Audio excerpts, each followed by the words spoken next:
Jim Henson Idea Man is your typical documentary that tries to tackle everything from Henson's childhood up until his untimely death, and as a result, some projects get more focus than others. For example, if you want to know the history or the experience of filming Fraggle Rock, you're not going to get that with this. But for obvious reasons, his start on Sesame Street up until the release of Labyrinth are the most in-depth career segments, and his family has given enough detail for us to really understand how difficult and complicated his home life could be. Based off this documentary, he was your typical workaholic artist, so ambitious that he wasn't as attentive to his wife and kids as he should have been. And it's not shocking to me that so many artists like this fall into that trap, because the time it takes to get things exactly the way you want it to doesn't just happen. Even if you have a like-minded crew, there are deadlines, there are budgetary concerns, and it takes a lot of practice, repetition, obsession in order to get it right. And as a result, so many artists spend more time in their professional lives than they do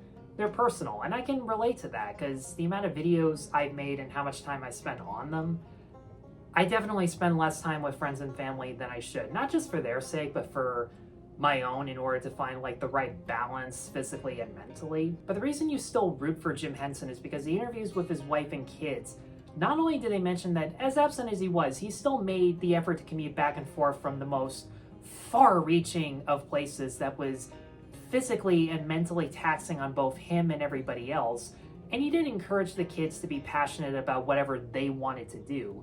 They highlight just how hardworking, collaborative, and enthusiastic Henson was to his craft, to the point where, as Frank Oz puts it, he didn't feel like a boss to anyone. In fact, Oz even mentioned that the relationship started off different and not as strong as it would end up becoming, because Oz wanted to see Henson as like this father figure, this mentor. But the more Oz became independent, the stronger their teamwork ironically became. Henson just wanted to be a friend to everyone, and they actually give a pretty personal reason as to why Henson felt like he always needed to work. I won't say exactly what it is, but there was a personal tragedy that made him realize how short life was, and that it pushed him to use his time with purpose in order to entertain others. But it comes at a price, and it was also hinted that this outlook may have contributed to his death, because, again, no spoilers, there were times where he was clearly too sick to work, but he just kept barreling through because whatever he wanted to do needed to get done. And if you know how he died, that would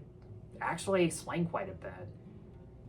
I will say, considering how many of his kids ended up becoming in the entertainment industry, despite how often it took their father away from them and made their mom and dad's relationship so tense, I would have liked to have known a little bit about them individually and why the ones who worked with him as puppeteers actually wanted to. I mean, the ones who did end up working for him describe it as being a better bonding experience. Like, they didn't have to call him dad, they just called him Jim, and they felt less tense. And you can feel it for the footage that they use, but at the same time, all I really knew about them at the end was that they were his children. I kind of wanted to know how they inherited certain passions from their parents, because they clearly admired them in spite of everything.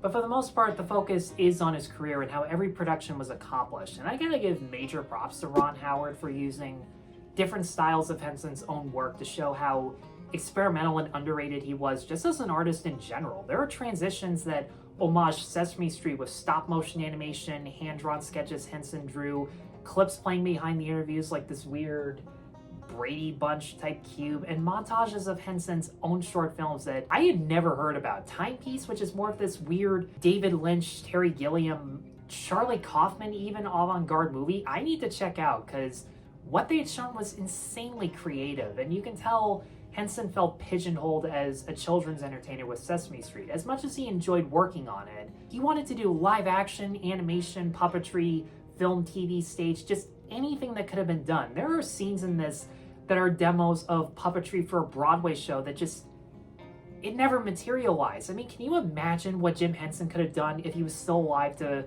help Julie Taymor with The Lion King? I mean, it's debatable whether or not it would have been the exact same, but you can't deny it would have been just as, if not more memorable. But obviously the more entertaining parts were the behind-the-scenes clips of him and his crew, not just because we're watching Sesame Street or Muppet clips, but because these guys are so committed that in the bloopers, they're still in character even when they're not working the puppets. Hell, on one of their breaks, one of them is drinking a beer, and he's holding his beer in the hand with the puppets still on. It was...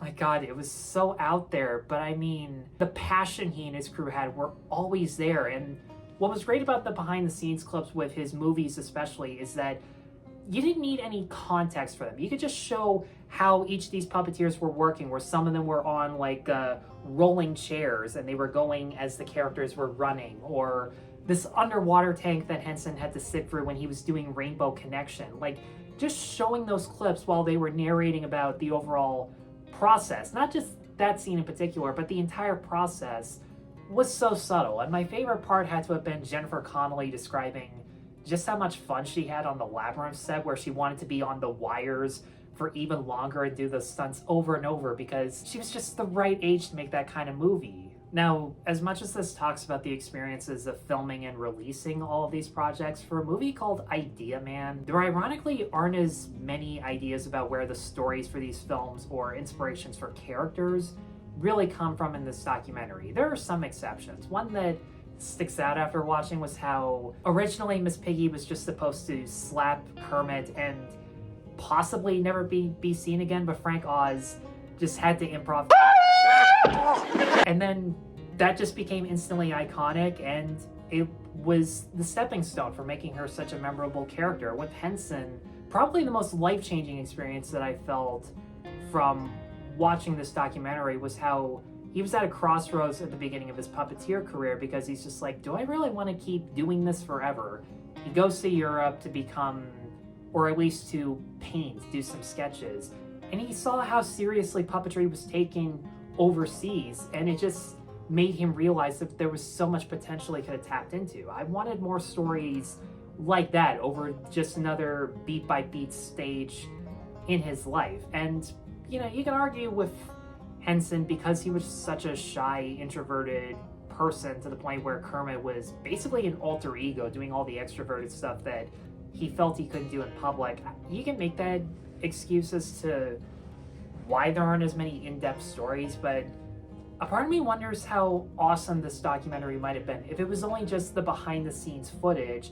We hear like the audio in the background while we're watching everybody construct and test these puppets and then perform them with or without a break, and once in a while throw in a voiceover, because those were the moments where Henson really stood out and you felt the passion and creativity that he had throughout his life. But in any case, if you're a big Muppets or Sesame Street fan, I'd say give this a watch. If not, if you're a fan of like watching the life of an artist, I would still recommend seeing this, because it really does show the highs and lows of the sacrifices and determination you really have to make in order to settle on a performing arts career. So with that, guys, thanks as always for watching. Let me know in the comments below what you thought of Jim Henson Idea Man.